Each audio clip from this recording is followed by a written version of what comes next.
દાહોદ જિલ્લાના દેવગઢ બારિયા તાલુકાના પીપલોદ ગામમાંથી ગંભીર ઘટના સામે આવી છે। પીપલોદ ગ્રામ પંચાયતના સરપંચ બાબુભાઈ ફુલાભાઈ પટેલ દ્વારા પત્રકાર વિપુલકુમાર બારિયાને જાનથી મારી નાખવાની ખુલ્લી ધમકી આપી હોવાનો આક્ષેપ સામે આવ્યો છે। મળતી માહિતી મુજબ 2 દિવસ પહેલા પત્રકાર વિપુલકુમાર બારિયાએ એક ગરીબ પરિવારનું નામ પ્રધાનમંત્રી આવાસ યોજનામાં કપાઈ જતા તે ગરીબ પરિવારને ન્યાય મળી રહે તે માટે સમાચાર પ્રસિદ્ધ કર્યા હતા। આ સમાચારને કારણે સરપંચ નારાજ થઈ ગયા હતા અને ગુસ્સાના ભરડામાં આવી પત્રકારને જીવથી મારી નાખવાની ધમકી ઉચ્ચારી હતી। આ બનાવ બાદ સમગ્ર પત્રકાર વર્ગમાં ભારે આક્રોશ ફેલાયો છે। પત્રકાર સુરક્ષા અંગે ગંભીર પ્રશ્નો ઊભા થયા છે। પત્રકાર વિપુલકુમાર બારિયાએ આજરોજ પીપલોદ પોલીસ મથકે ફરિયાદ નોંધાવી અને સરપંચ બાબુભાઈ ફુલાભાઈ પટેલ વિરુદ્ધ કડક કાનૂની કાર્યવાહી કરવાની માંગ કરી છે। પત્રકાર સંઘ તથા સ્થાનિક જનતાએ પણ આ બનાવની નિંદા કરી તાત્કાલિક ન્યાય આપવાની માંગણી ઉઠાવી છે। Public India news Dahod. તમારું નામ? બારિયા વિપુલકુમાર ગુલાબભાઈ।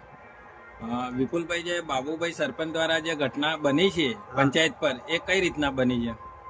સાહેબ, એવી બની છે કે મારે એક સમાચાર ચલાવ્યા હતા પીપલોદ ગ્રામ પંચાયતના પ્રધાનમંત્રી આવાસ યોજનાના મેં સમાચાર ચલાવ્યા હતા એક ગરીબ માણસના, એમનું કંઈ લિસ્ટમાં નામ નહોતું આવ્યું એટલા માટે મેં સમાચાર ચલાવ્યા હતા।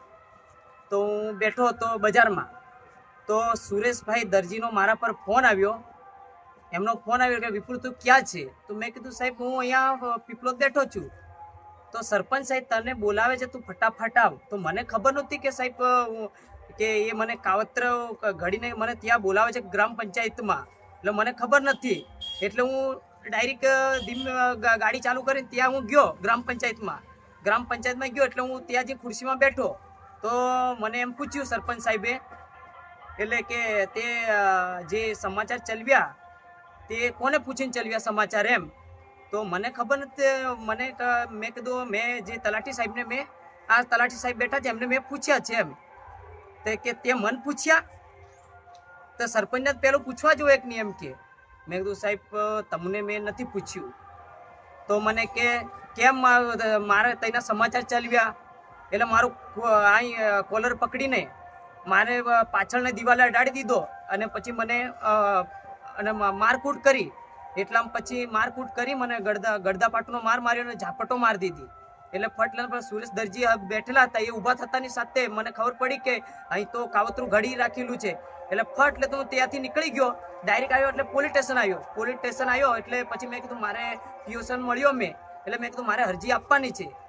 અરજી એટલે મેં કાચી અરજી તો આપી, પછી સાહેબ આવશે તો તમારી પાકી અરજી લેવાશે।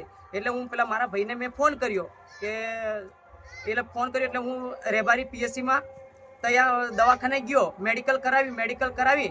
એટલે મને કીધું કે હું આજે તો નહીં કાલે તારું નિવેદન લઈ રહેશે। એટલે હું પોલીસ સ્ટેશન ગયો, મારું નિવેદન લીધું એટલે મેં નિવેદન આપ્યું કે તારી એફઆઈઆર થશે એવું તેવું મને કીધું। એટલે મેં પછી કીધું કે મને ખબર પડી કે મારી એફઆઈઆર નથી લીધી, સાદી અરજી ઉપર એમને જામીન આપીને છોડી દીધા છે। એટલે હું પાછો પોલીસ સ્ટેશન ગયો। એટલે પોલીસ સ્ટેશનમાં ગયા પછી 28 કલાક ને 32 કલાક પછી મારી એફઆઈઆર નોંધવામાં આવી।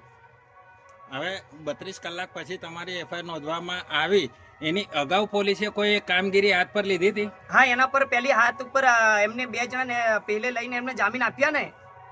પેલા જામીન આપી દીધા? હા, જામીન આપ્યા। હા, પોલીસ સ્ટેશનથી જામીન આપ્યા। તો આજે હું પત્રકાર તરીકે છું, કામ કરું છું, બરાબર। આજે મારી જોડે આવું બન્યું છે તો આવા બીજા પત્રકારો જોડે બી આવું બનશે।